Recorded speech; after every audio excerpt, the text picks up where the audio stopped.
Hi there. Don't forget to subscribe to MindZone channel. Please click the subscribe button to access all my videos on Bhagavad Gita narrated by Guru Prasad.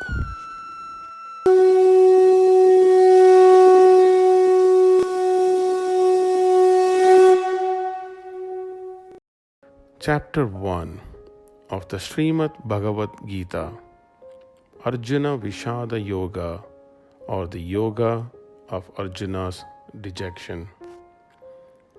Dhritarashtra, the father of Kaurava brothers, was blind from birth. It is he to whom the actions in the battlefield of Kurukshetra is narrated by his charioteer and confident minister Sanjaya, which also includes the Bhagavad Gita. Sanjaya, quite the opposite of Dhritarashtra, has been blessed with special powers of yoga vision by sage Vyasa.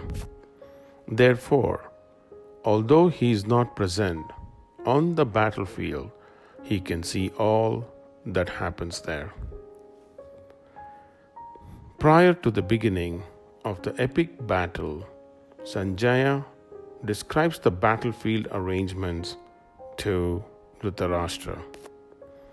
As the warriors on the two opposing sides stand facing each other from a distance, anticipating a signal for the battle to begin, Arjuna requests Krishna to bring his chariot between the two armies so that he may get a full picture of the Kauravas and their supporters, all desirous to fight. But then, when he sees his teachers and uncles with their sons and friends all standing on the threshold of death, Arjuna realizes that his enemies are his own relatives, beloved friends, and revered teachers. Arjuna, at this point in time, is filled with doubt, ambiguity on the battlefield, and refuses to fight. Arjuna withers in distressed confusion, his mind reeling at the terrible prospect of death and destruction facing him. In this state, Arjuna asks Krishna existential questions. What purpose is gained by winning the pleasures of a kingdom when all those with whom we would enjoy it will be killed? Even if they kill me, I have no desire to kill them.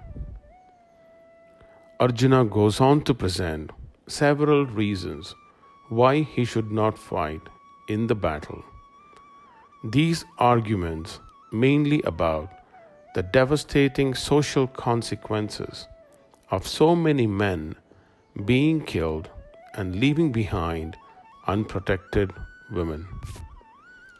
This leads to convince us that Arjuna is a thoughtful, socially conscious, and a noble person. Arjuna may be justified in withdrawing from the battlefield, but he is also deeply dejected. Unlike Duryodhana and his armies, who see only friends and enemies in relation to themselves, Arjuna suffers from having a broader vision. He sees everyone present on the battlefield as members of the same family, and this leads him to deep questioning. Arjuna now turns to his charioteer and friend Krishna for advice. Responding to Arjuna's confusion and moral dilemma, Krishna explains to Arjuna of his duties as a warrior and prince. Conclusion: when human beings contemplate and recognize within themselves the sense of existence or disturbance or confusion, we begin the initial step of the yoga practice, which is to put our own life in a similar situation to the predicament in which Arjuna finds himself. After having realized the urgent need for higher vision, we need to qualify ourselves to acquiring the education in yoga. Throughout the course of the Gita, Krishna imparts knowledge to Arjuna's wisdom, the path to devotion, and the doctrine of selfless actions, which Arjuna shall receive in the remaining 17 chapters. This can be imbibed in our own life to attain peace and tranquility. This completes chapter 1 of Bhagavad Gita, Arjuna Vishada Yoga, which has 42 verses.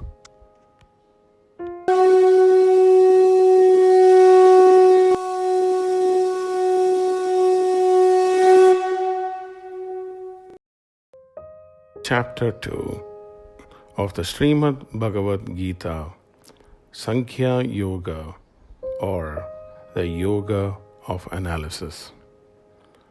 Arjuna's distress drives him to request his dear friend Krishna to set aside the equality of status in their friendship and to assume the role of a teacher. Lord Krishna accepts this role and initially chides Arjuna for sounding very learned but being ignorant of higher truth. Krishna then proceeds to instruct Arjuna the basic principle of spiritual analysis.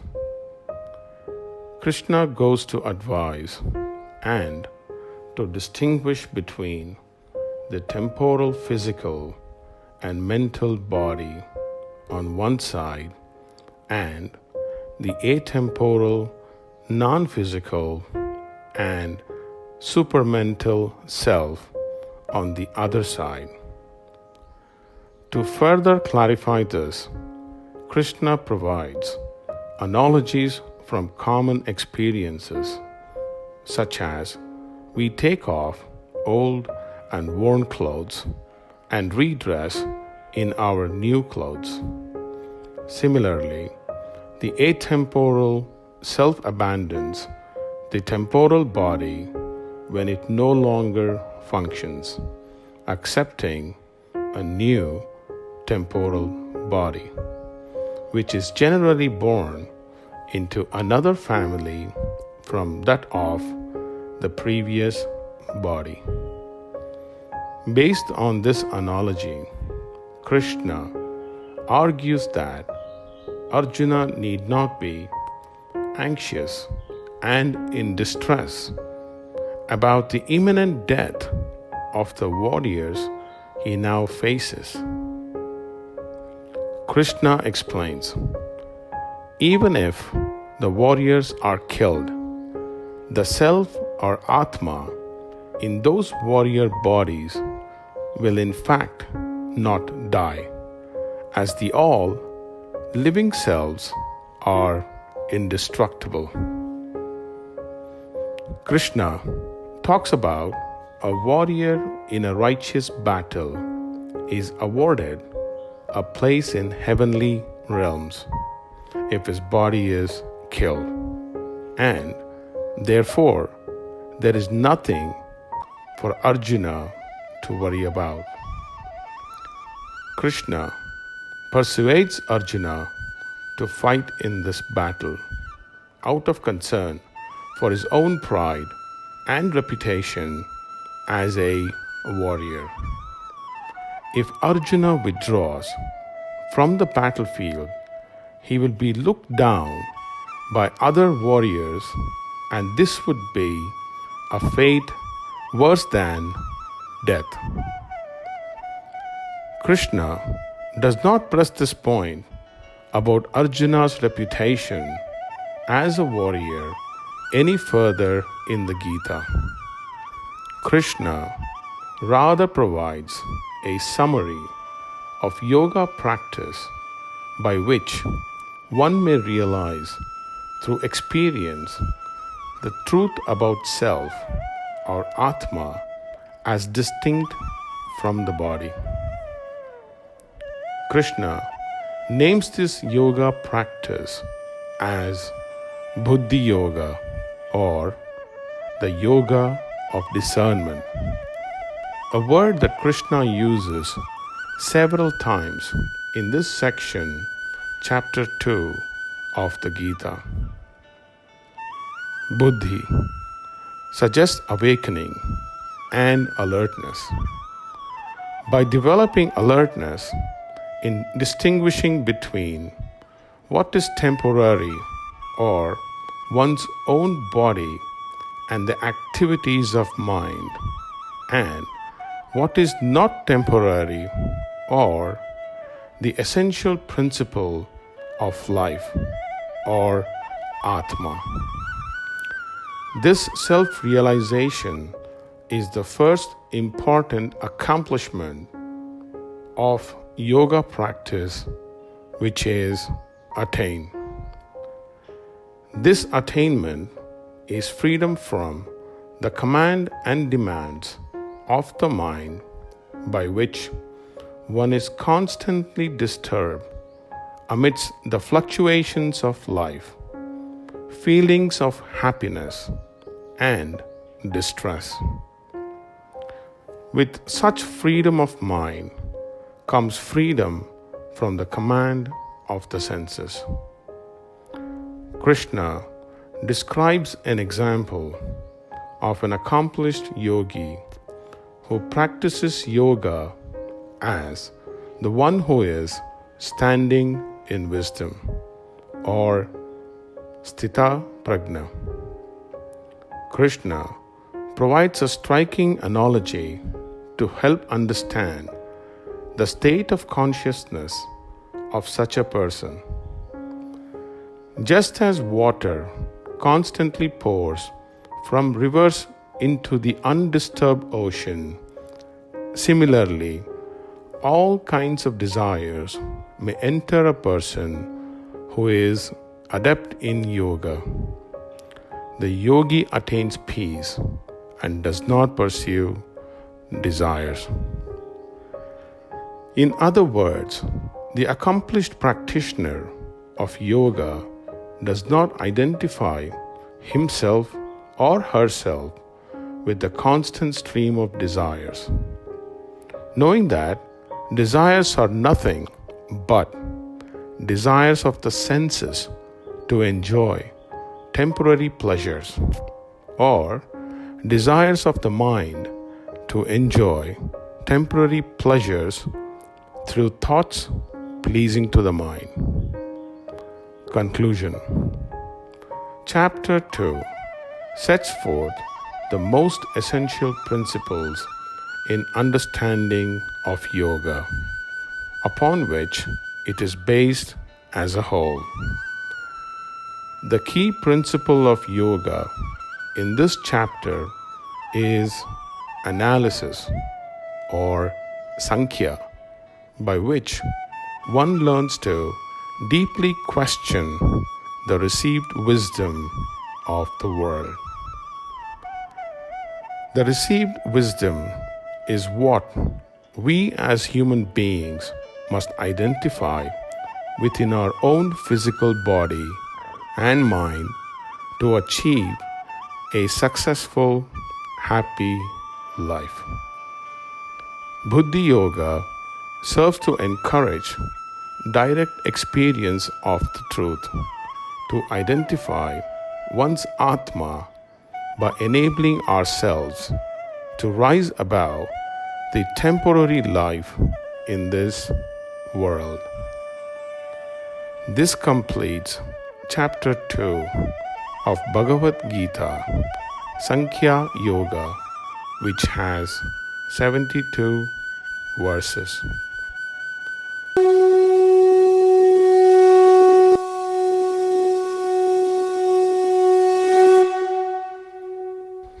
Chapter 3 of Bhagavad Gita, Karma Yoga, or the Yoga of Action. Krishna advises in Chapter 2 the yoga as self-control and being equipoised or balanced amidst all circumstances. Krishna's talk urges for Arjuna to go forth and fight in the ensuing battle, which leaves Arjuna confused. Arjuna feels he is not in a clear state of mind to go forth and fight. Arjuna asks why Krishna seems to advocate the path of knowledge and understanding while asking Arjuna to perform action. To further clarify, Krishna explains Karma Yoga, or the Yoga of Action. The first point to understand about action is that action is unavoidable. Nobody can remain inactive even for a moment. Everyone is forced to act by their modes of nature. Inaction is just another way of becoming implicated in self-centered behavior, resulting in continued bondage of the self. This is because what binds one to the law of karma is not actions, but the attachment to the fruits of those actions. Krishna says a karma yogi has no attachment to the fruits of action. Thus, all living beings are trapped in the bondage of their own actions. Any attempt to become free from this bondage by one's own endeavor will simply result in further and possibly tighter bondage. The solution Krishna offers is to practice Karma Yoga. And the first step in Karma Yoga is to engage one's body consisting of sense organs that facilitate action. For example, the legs, arms, and the power of speech. One should perform our prescribed Vedic duties, since action is superior to inaction. By ceasing activity, even our bodily maintenance will not be possible. The basic bodily activities like eating, bathing, and maintaining proper health requires work. These obligatory actions are called Nitya Karma.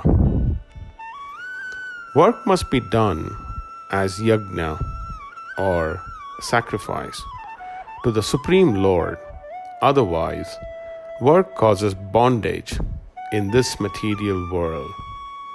Therefore, Krishna advises Arjuna to perform the prescribed duties without being attached to the results.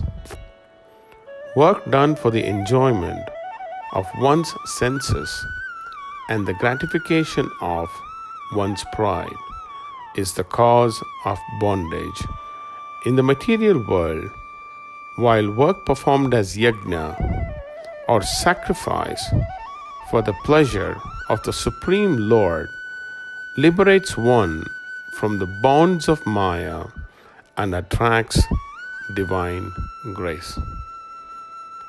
Yajna is typically done in prescribed ritual forms that serve to affirm one's participation in humanity's essential cosmic function.